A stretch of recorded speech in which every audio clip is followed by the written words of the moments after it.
उठ जा नालायक, सुबह के 8 बजने को है। तुझे एग्जाम नहीं देना क्या? थोड़ी देर और सोने दीजिए ना पापा।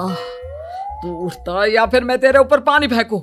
रोज गधों की तरह सोता रहता है, पेपर की कोई टेंशन ही नहीं है। और एक हमारा समय था जब हम पेपर में फेल होने के डर से रात भर पढ़ा करते थे, सो ही नहीं पाते थे। तो क्या अब आप उसका बदला मुझसे लेंगे? मैं 15 मिनट बाद उठ जाऊंगा, आप प्लीज जाइए, मुझे डिस्टर्ब मत कीजिए। इतना कहकर रौनक रजाई ढककर फिर से सो जाता है।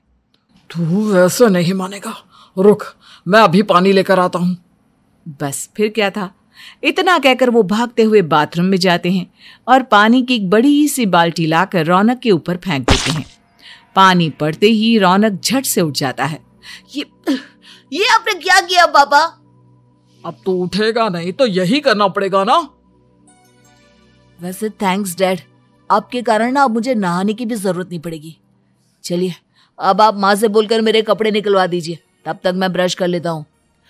वैसे कल ना आप एक काम और करना, नहलाने के साथ साथ मुझे ब्रश भी करवा देना। ये ब्रश करने में ना मुझे बहुत आलस आता है। रौनक की बातों से अरविंद का मुंह खुला का खुला रह जाता है। वो अपनी पत्नी कमला के पास जाता है और रौनक की हरकतों के बारे में बताता है, जिसे सुन उसकी पत्नी हंसने लगती है। तुम अपने बेटे को समझाने के बजाय हंस रही हो। रौनक बच्चा है, धीरे धीरे सुधर जाएगा, आप क्यों उसके पीछे पड़े रहते हो? अभी नहीं सुधरेगा तो कब सुधरेगा? 10वीं क्लास में है रौनक, वो अब कोई बच्चा नहीं रहा। अरविंद की इतना बोलते ही वहां रौनक भी आ जाता है। क्या डैड, मैंने आपको एक काम दिया था, वो भी नहीं हुआ आपसे। अरे क्या हुआ बेटा?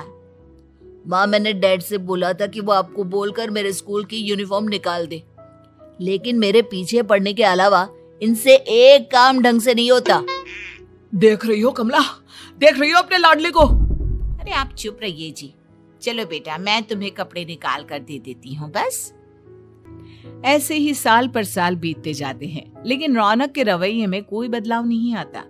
वो पहले से भी ज्यादा आलसी और पूरी तरह अपने माता पिता पर निर्भर हो जाता है। 2 साल बाद पता नहीं कहाँ गायब रहता है पूरे दिन, अब तक तो आ जाना चाहिए था। अरे आप इतनी फिक्र क्यों कर रहे हैं उसकी? दोस्तों के साथ खेल रहा होगा, आ जाएगा अभी। ये कोई टाइम है खेलने का? 10 बजने वाले हैं, इतनी रात में कौन खेलता है?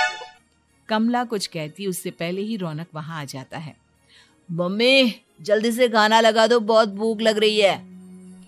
तुम्हें तब तक खाना नहीं मिलेगा जब तक तुम बता नहीं देते कि इतनी रात गए कहां से आ रहे हो।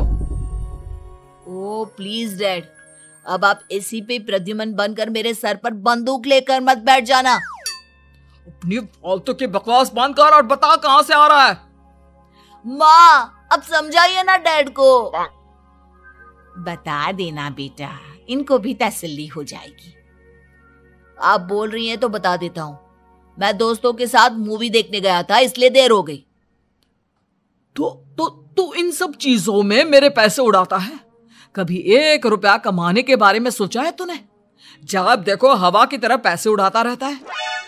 माँ अब आप इन्हें चुप करा दीजिए, वरना ना मुझे गुस्सा आ जाएगा।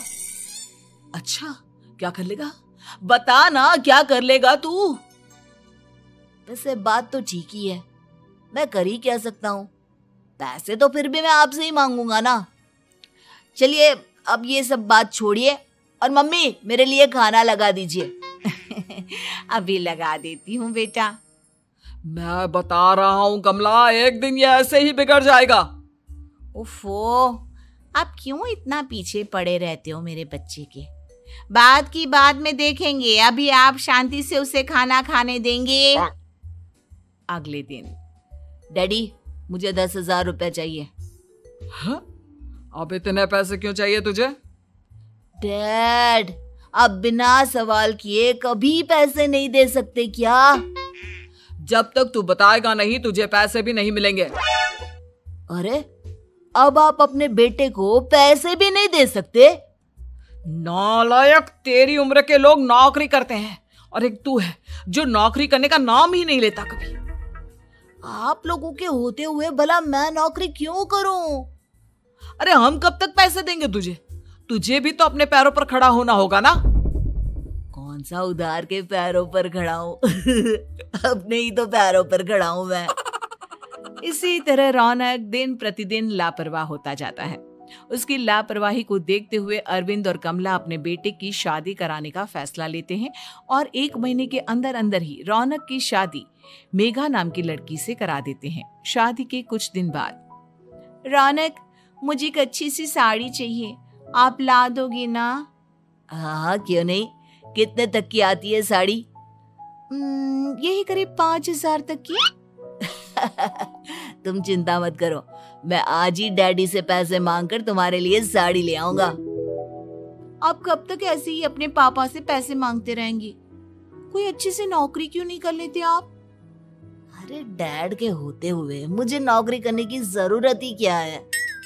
पर आप ऐसे कब तक उनसे पैसे मांगते रहेंगे? कुछ आपको अपने दम पर भी तो करना होगा ना। अब तुम भी बाकी लोगों की तरह मुझे ज्ञान देना शुरू मत कर देना। साड़ी चाहिए ना तुम्हें, मिल जाएगी बस। इतना कहकर रौनक अपने पिता से पैसे मांगने चला जाता है। डैडी, मुझे 5,000 रुपया चाहिए। अब 5,000 क्यों चाहिए तुझे? वो मेघा को साड़ी चाहिए थी। अरविंद आगे बिना कुछ कहे चुपचाप उसे पैसे निकाल कर दे देता है। कुछ दिन बाद, तुम्हें नहीं लगता कमला, रौनक हम पर पहले से भी ज्यादा डिपेंड हो गया है? मुझे तो अब उसके भविष्य की चिंता होने लगी है। कल को हमें कुछ हो गया तो वो क्या करेगा? काश तुमने पहले ये सोच लिया होता तो आज हमारा बेटा इतना लापरवाह नहीं होता। तब मुझे कहाँ पता था कि मेरा लाड़ प्यार उसे इतना बिगाड़ देगा कि वो इस हद तक लापरवाह बन जाएगा। कोई बात नहीं, अभी भी देर नहीं हुई। मुझे पता है उसे कैसे सुधारा जा सकता है। कैसे? अरविंद कुछ कहता उससे पहले रौनक वहां आ जाता है और पैसों के लिए हाथ फैलाने लगता है। डैड, मैं और मेघा बाहर घूमने जाना चाहते हैं। अरे वाह, ये आज सूरज कहाँ से निकला है? Dad please. अच्छा चलो अब मुद्दे की बात करो। मुझे अब 25,000 चाहिए। अब तुम्हें 1 रुपया भी नहीं मिलने वाला। अगर तुम्हें पैसों की इतनी ही जरूरत है तो कोई ढंग की नौकरी कर लो। मम्मी, आप कुछ कहिए ना डैड को। बेटा, वो गलत क्या बोल रहे हैं? ये सब हम तेरे भले के लिए ही तो कर रहे हैं। मम्मा, मैंने बताया ना आपको, मुझे नहीं करनी कोई जॉब वॉब। तो ठीक है, निकल जाओ हमारे घर से। तुम्हारे जैसे लोगों के लिए मैंने ये घर खड़ा नहीं किया है। जितना ये घर आपका है ना, उतना ही मेरा भी है। मैं कहीं नहीं जाने वाला। जाना तो पड़ेगा ही तुझे, क्योंकि अब मैं तेरा कोई भी खर्चा नहीं उठाने वाला। ठीक है, मत उठाइए मेरा खर्चा, मैं अपने दम पर भी जी सकता हूँ। तो बेशर्मों की तरह अब तक यहाँ क्यों खड़ा है? अपना सामान ले और निकल जाए यहाँ से। रौनक पैर पटकते हुए वहां से चला जाता है। घर से निकालना जरूरी है क्या उसे?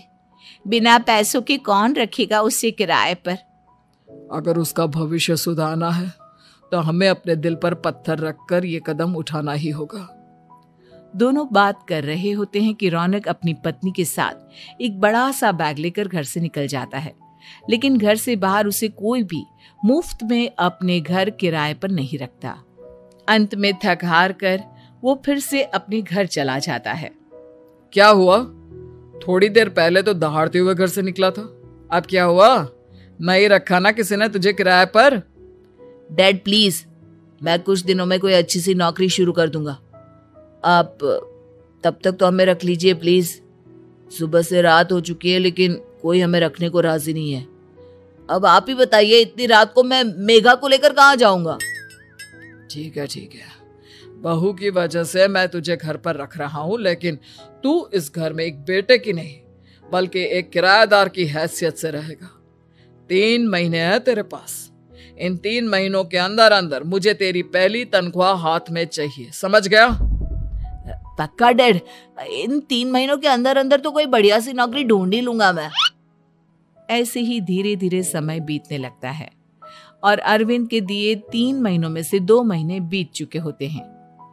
पापा जी ने हमें 3 महीने दिए थे, जिसमें से 2 महीने तो बीत चुके हैं।